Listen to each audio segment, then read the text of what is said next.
Should we just quit here? It was simple. It was short. Or do we want the whole story out before we make a decision? The whole story. State sent a minute ago that he said to his family, I'm not going back to jail. Expect the evidence to show that what he said was, I'm not going back to jail for something I didn't do.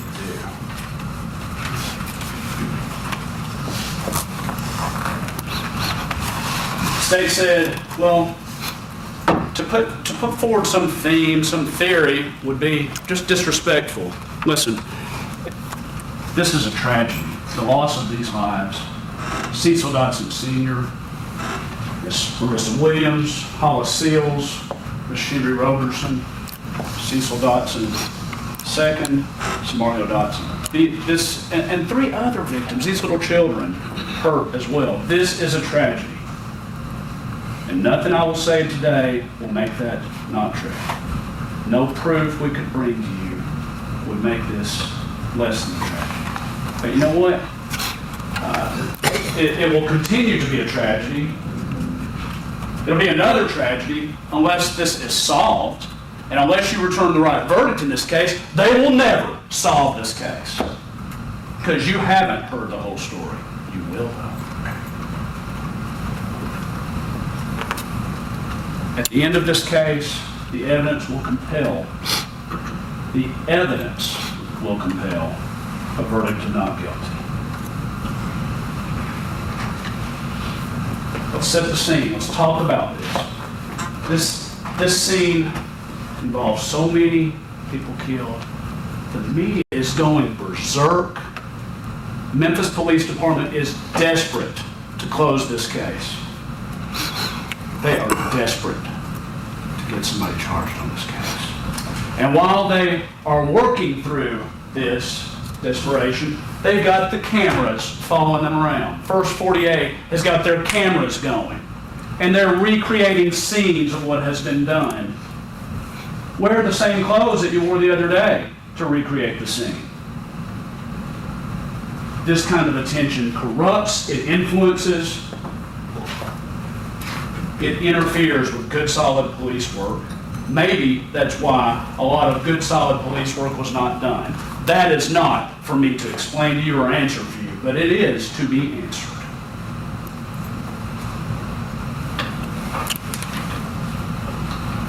And as they're going through this, there's this intense rush to get it done. Because the show's not called Morally Certain. The show is called First 48. Get it solved in the first 48.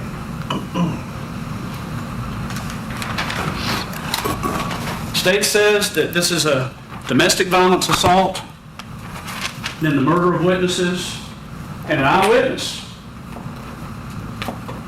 And he says. And they also bring in, he says, this is what happened.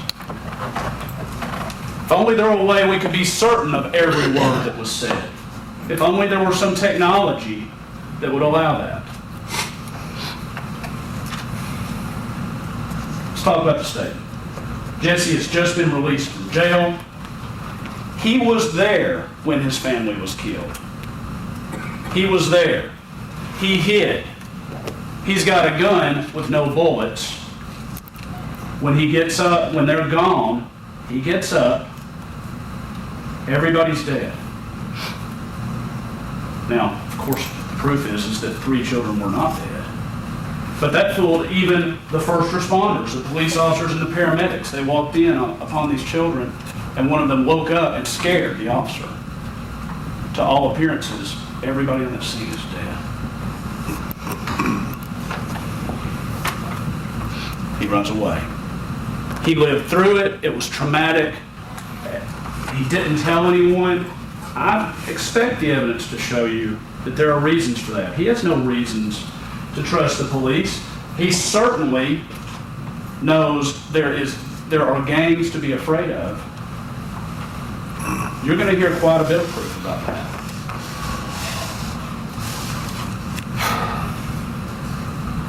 And he says, I'm not going back to jail for something I didn't do. Expect that to be what the state's witness says that he said. He's arrested days later.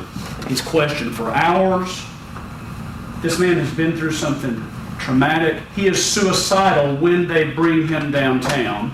And according to the detective's description of him, he cries, lays his head down on the table. The description by the detective, not some soft and feely, warm and fuzzy guy. The description by the detective is he looks defeated.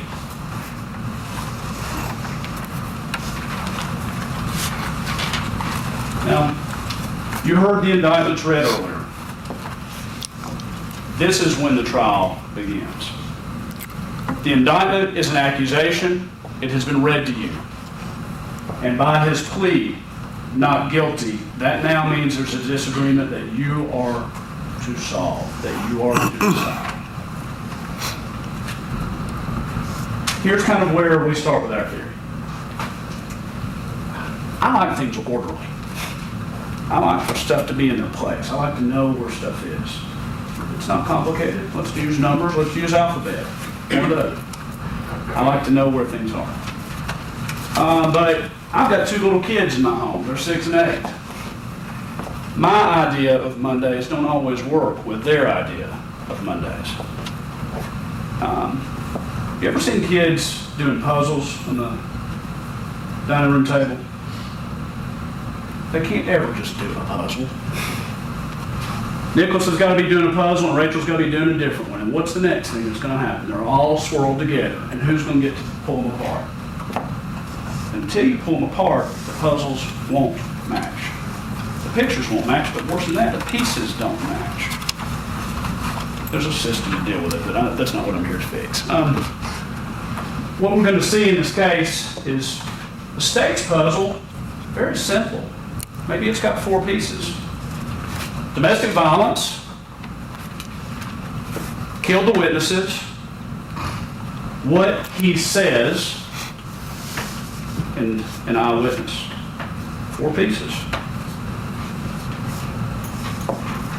Let's talk about this he says thing. The police write up,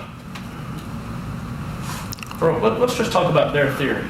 You know, one of the ploys, I think Mr. Lapone even mentioned it in his opening, is hold back some details. That way we can tell if what he says, if we get a statement from somebody, is a truthful he says or not. Truthful story or not. But the case coordinator in this case is Sergeant Davison. I don't think the state, the case coordinator is the person that coordinates. I can't be everywhere, so you do this, I do that. Somebody's got to get the evidence over to the lab. Somebody's got to get information from the medical examiner. Somebody coordinates all that, case coordinator. He would be in charge of changing course, charting out things, and making decisions and setting priorities. Sergeant Davison, I don't think the state has even subpoenaed him, but we have, or we will. We will get him here. If they don't call him, we will. You need to hear from this. When y'all heard in the opening a minute ago that, there were details in what Mr. Dodson said that weren't released. We expect the evidence to show something different.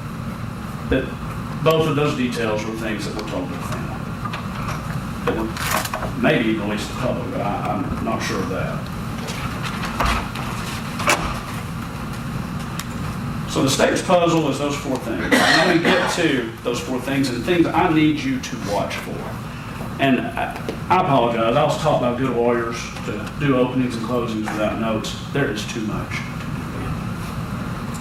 You can write down what you like and what you don't, but watch for these things. That's what opening is supposed to be about. For us to lay out where we're going, what we expect you to see, so that you have a roadmap, an idea of what's coming. Well, the state's puzzle is very simple. That'd be great.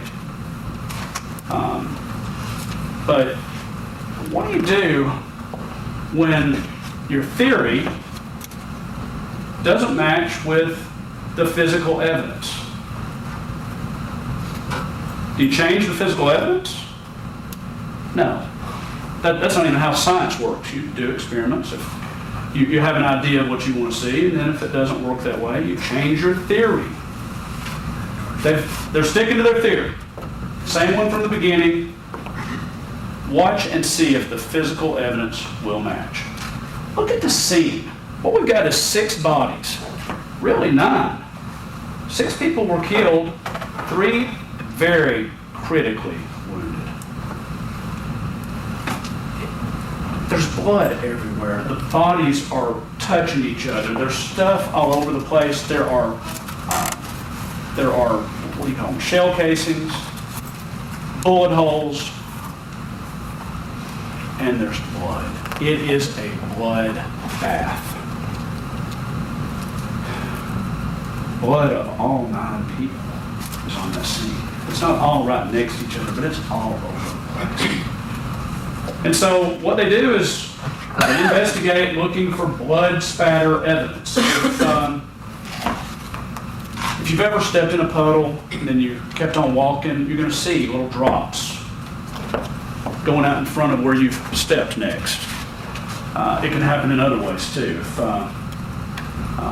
If you hit something that's wet, it can swipe water. But it leaves patterns, and you get an idea of what direction, maybe even velocity that things happen.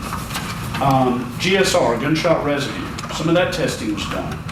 We have hands are examined. If you have reason to look at someone, to suspect them of a crime, if you think they've been involved in something traumatic, look at their hands. I used to do real work for a living. My hands weren't soft as they are right now.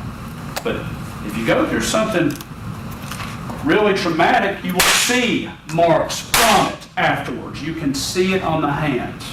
You might not be able to see that on the hands, but if you see people that have been in fights in something that has been really involved and traumatic, you look at their hands, see if there are any cuts, if there are any bruises.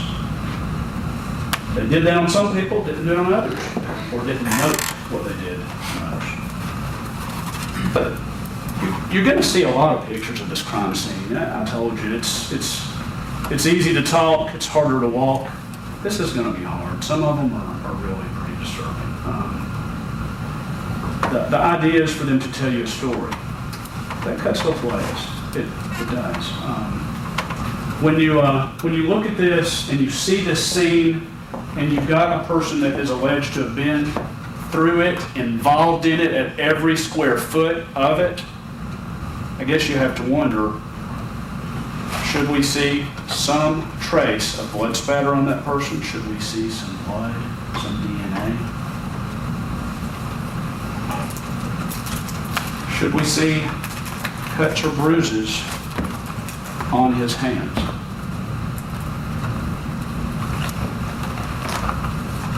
State's theory is that he left this scene having murdered 6 people, almost murdered 3 more.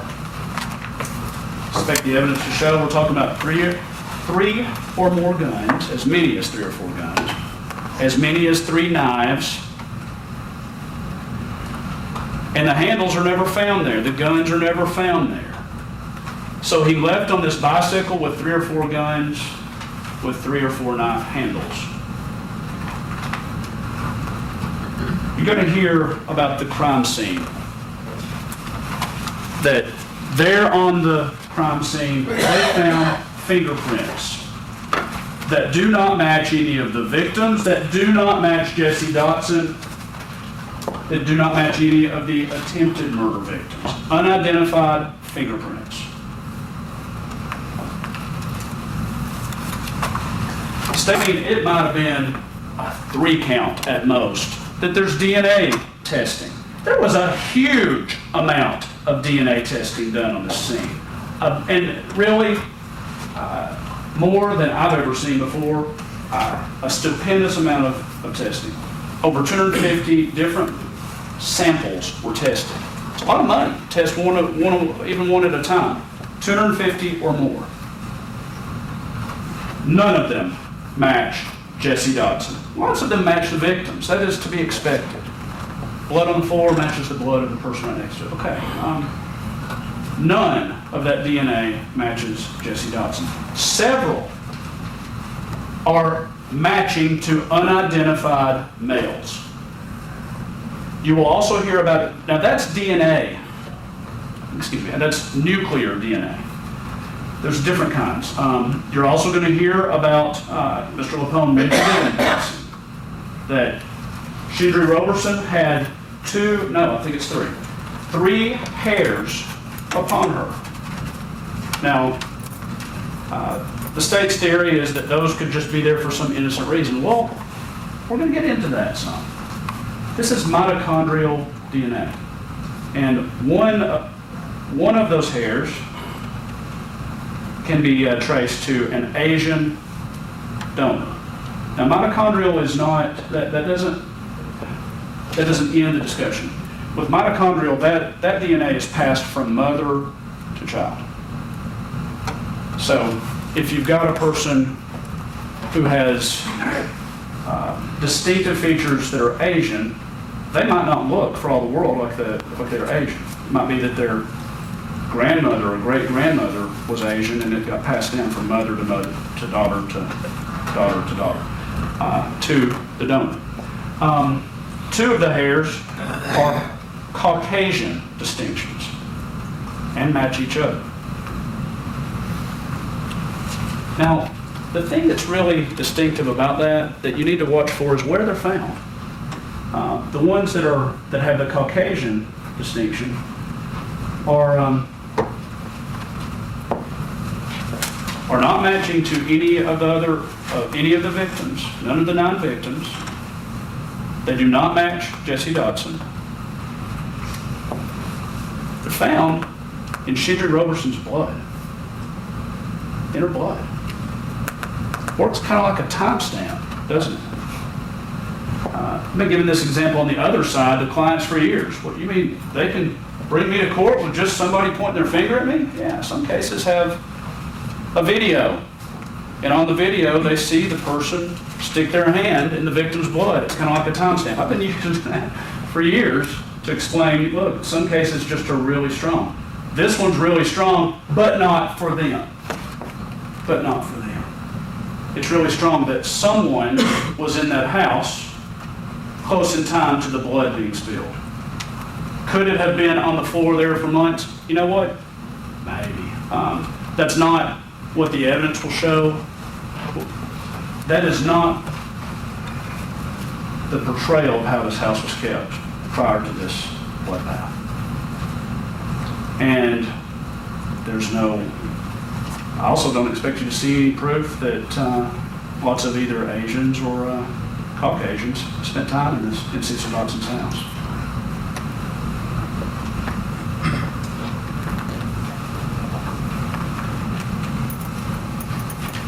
Shindry Roberson is the person whose blood the hairs are found in. Her pants are pulled down. One of the hairs is found upon her leg, there. Now, it didn't get shot through the jeans. Expect the evidence to show that there are holes in the jeans, so she was shot in the legs 4 times. Then the pants are pulled down. There is cocaine found very near to her vagina.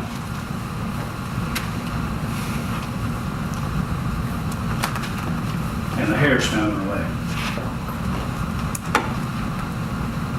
Could there be some innocent way that it got inside the jeans before this happened? Let them answer that. Let's hear what that explanation is.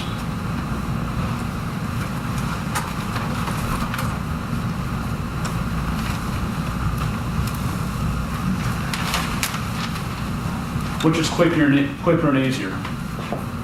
Chase down and squeeze one man, or to chase down a gang? You're going to hear about gangs in this case. Now, to hear Mr. LaPone say it, I could be done with this in the next 13 seconds, because that's something that Jesse Dotson brought right up to the police. Open and shut. I guess that's all, right? Should I sit down? Or do we want to hear the whole story? They were hearing, let's check into gangs from a lot of sources when this investigation was going on. The evidence will show that confidential informants were saying, what about the gang? They knew that Cecil Dotson was a gangster disciple.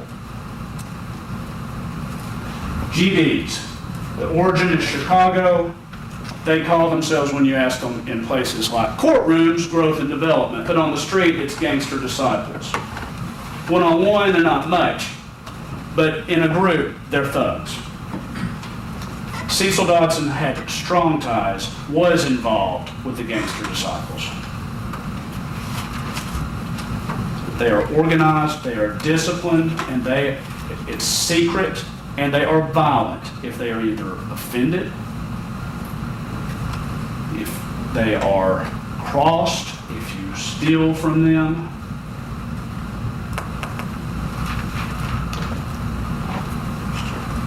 I doubt I could even hit all the different sources, but I'm going to do my best to lay it out for you. Very close, weeks before this killing, a very high-ranking gangster disciple was arrested. His name was Craig Petty's. He was busted for one of the biggest dope rings in Shelby County. He is accused, still pending, he is accused of killing 6 men, ordering the killing of 6 men. Somebody snitched and he got arrested in Mexico. And that happened very close to the time that these killings occurred. Another killing also involving, and Craig Petty's was a very high-ranking gangster disciple. Another high-ranking gangster disciple was killed within weeks of this killing. His name is Eric Dion Brown. His nickname on the street is Big Easy. He was killed by a man named Vernon Motley. He has already been convicted of that crime. This becomes even more interesting, and expect the evidence to show that Vernon Motley was a traveling vice lord, a rival gang. They don't get along, they don't cooperate. It's no big deal to kill somebody in that gang if you're in this one, or this one if you're in that one. I'm going to say it's no big deal, but it's done. This is one of the possible ways in which Cecil Dotson was crossways with the gangster disciples. You see, he had been a member of them for years. He wanted to get out, and that's not how it works. Cecil Dotson's first cousin is Tammy Randolph. She was the live-in girlfriend of Vernon Motley, who is the man that killed Big Easy, the high-ranking gangster disciples. So his own gang, Cecil's own gang, is starting to try to figure out, where's the gun that killed Big Easy? Where's the gun that killed Eric Dion Brown? Vernon Motley did it. We want the gun. They're looking at Tammy Randolph for where's the gun. So are the police coming by over and over. Where is that gun? They want them for different reasons. But Tammy Randolph is Cecil Dotson's first cousin. His mother is a sister to Tammy Randolph's father. And he's freaking out. Expect the evidence to show that Cecil is freaking out when he's hearing, what do you have to do with this gun? Why are people asking me about it? Do you have anything to do with either this or hiding the gun? He knows he's already not in good with the GDs, but that is something that's new. It's close in time to this killing. Less than 2 weeks. Remember that has something to do with a gun. The GDs just had a big meeting to find out where is that gun.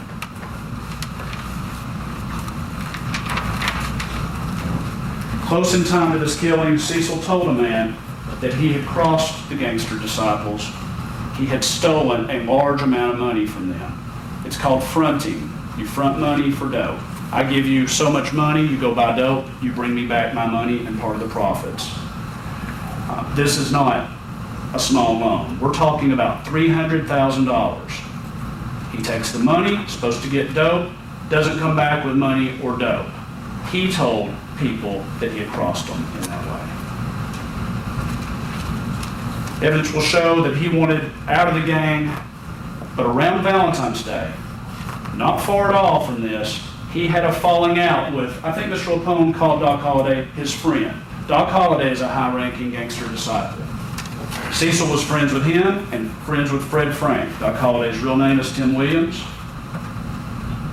Fred Frank's real name, how you get this, I don't know, Willie Boyd Hill, mentioned by Mr. LaPone as Cecil's friends. They had a falling out. Cecil calls the police over to Fred Frank's house. That's kind of frowned on in the Gangster Disciples. It's a code violation that in that organization would result in discipline. How far? We'll ask the experts. On the night of the killing, on the night of the killings, Cecil goes to Fred Frank's house. For what purpose? To get a gun. They argue over a gun. Cecil made everyone mad. Hours later, 6 people are killed, 3 are almost killed at 722 Lester.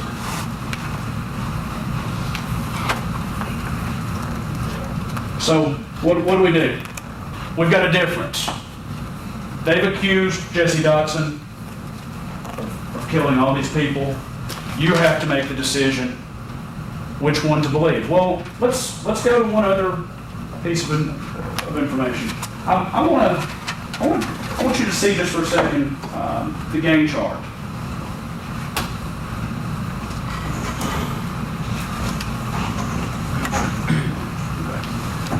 And I mentioned Big Easy, an overseer in Shelby County. I apologize it's so small. Let me tell you why it's so small. Fraser, almost a suburb of Memphis. It's a city of its own. Hyde Park, a neighborhood. Raleigh, a city, or a neighborhood out in East Memphis. Hurt Village, large housing project. All of these are. And they're all controlled by different people. And then they have regents, floating regent, assistant area governor, north governor, assistant chief of security, all going up to the Memphis overseer. That's who Vernon Motley killed. He reports just to the board of directors in Chicago. I apologize, it's small. Can I touch this rail, Judge?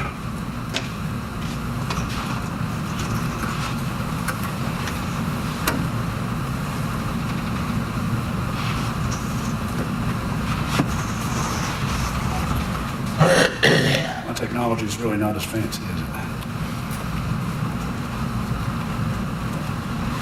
We don't take the time.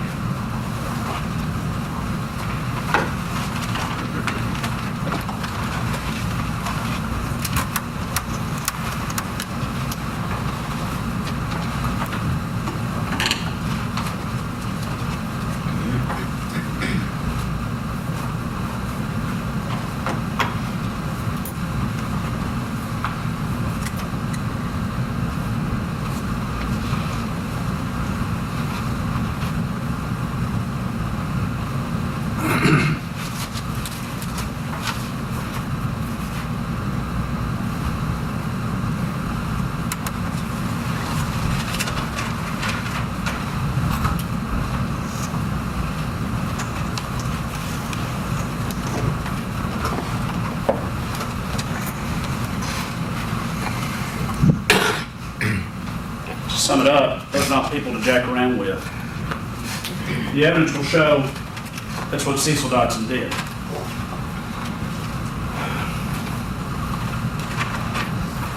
State said, what did the police do? They gathered this information, they gathered that information, and I think you put it up on one of those big PowerPoint bullets. Follow every lead. They did not follow every lead. Expect the evidence to show that they let a lot of them go without any real investigation at all.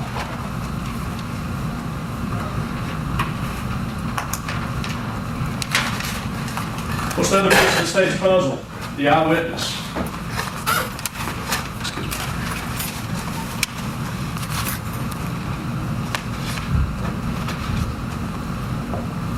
Cecil Dotson Jr. in the hospital, March 6th, 2008. It's going to take a while? I can't do justice to this child's voice on here. We'll do my best with you. Who did this to you and your daddy? A man named Roderick. A man what? A man named Roderick. The questioner is Pat Lewis. A man named Roger Cecil.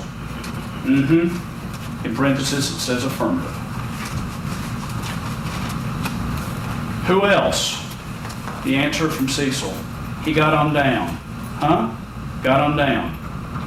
A man named Roger. Who is Roger? Do you know him?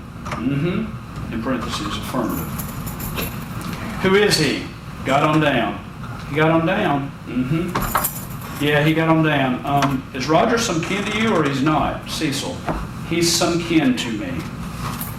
Lewis, he's some kin to you?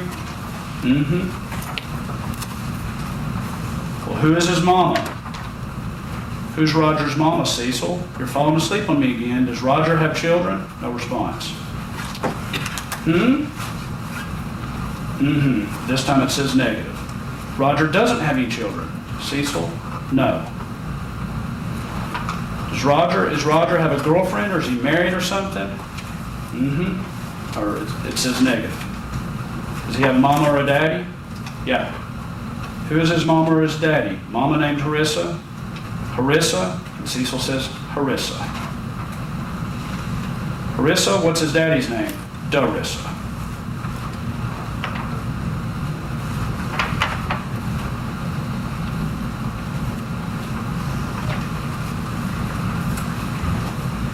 Lewis, I don't know who it is. Who is it? Cecil's answer is unintelligible. Hey, you know that man with the bloody mask? Yeah, bitch. That's the who did it. Lewis, who else did it? I don't know.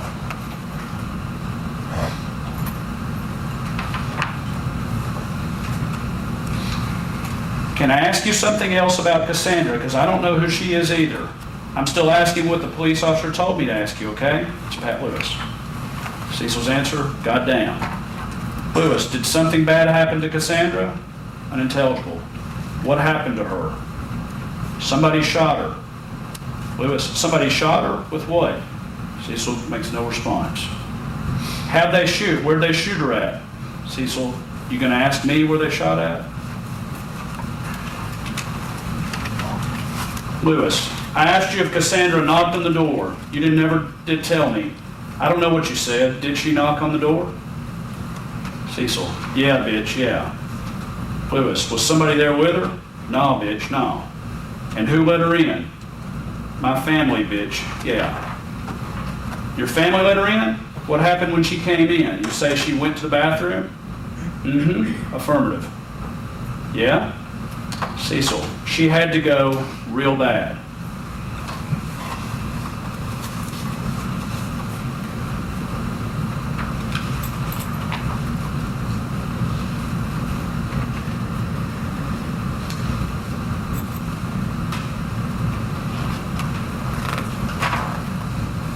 So, we've got an eyewitness to talk about what happened, where it happened, who. He answers who. Roderick. Cassandra got him in the door. But you won't hear from Roderick or Cassandra in the trial. I expect the evidence to show. State says we followed every lead, we did everything, but their puzzle has 4 pieces. The other puzzle, it's all mixed in there, doesn't fit those pieces. You know why? Because if your theory doesn't match the physical evidence, you don't change the physical evidence, you change your theory. It's your job, and a hard job. I think the first thing I said to y'all was, hey, it's easy to talk, it's going to be harder to walk. There's a certain amount of just momentum when you're faced with the task of deciding something about 6 people killed, 3 children almost killed.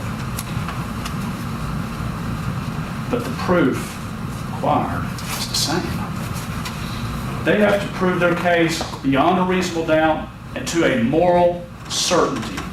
And you are to take your job in evaluating that as seriously as you would the most serious of your own personal affairs. And you've got to ask, if the evidence shows no way a man could have killed a person, one person, over on Elm Street, we know that physical evidence isn't enough. It's the same question if it's 6 people, 3 almost killed on Lester Street. Still the same question, and still the same tough road y'all got now to hoe. And that is to decide if their evidence can answer their theory. It doesn't. And all the other pieces are not just some question mark that I really dreamed up one afternoon. You know where they came from? They came from right in the middle of the bloodbath on Lester Street. That's where those pieces came. So then the question is, why don't they fit that theory? So at the end of all of the evidence in this case, the evidence is going to compel you to vote not guilty. Because the evidence, the physical evidence, isn't going to change one bit.